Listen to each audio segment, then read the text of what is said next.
అవును, ఎప్పుడు కూడా దయచేసి అబద్ధాలు ఆడకండి. ఎందుకు ఆడొద్దంటున్నాను అని అంటే, మనం అబద్ధాలు ఆడటం వల్ల మన యథార్థతను పోగొట్టుకుంటాం. ఆ తర్వాత నువ్వు ఎన్ని నిజాలు చెప్పినా నమ్మాలన్న ఆలోచనే నమ్మటానికి ఉండదు.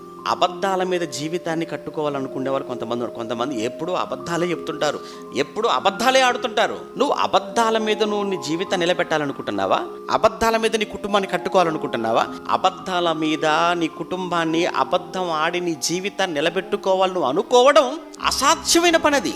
ఒకరోజు కుప్పకూలిపోతుంది, అవమానం పాలు కాక తప్పదు. ఒకవేళ తప్పు జరిగిపోతే ఆ తప్పును నిర్భయముగా ఒప్పుకునే ప్రయత్నం చేయి. నీ మీద అప్పుడు కనీసం పోనీలేండి, తప్పు చేసినా కానీ ఒప్పుకున్నాడు వాడు యథార్థవంతుడండి. మీకు తెలుసు కదండి, తప్పు చేసినా తప్పు జరిగినా ఆ తప్పును ఒప్పుకున్నప్పుడు ఏమంటారు తెలుసా? యథార్థంగా ఒప్పుకున్నాడు కదండి. అలా కాక ఆ తప్పును కప్పిపుచ్చుకోవటానికి, అబద్ధాన్ని కప్పిపుచ్చుకోవడం ఇంకొక అబద్ధం, ఆ అబద్ధాన్ని కప్పిపుచ్చుకోవడం మరొక అబద్ధం. ఇలా నీ జీవితం అంతా అబద్ధాల పుట్టగా మారిపోతుంది.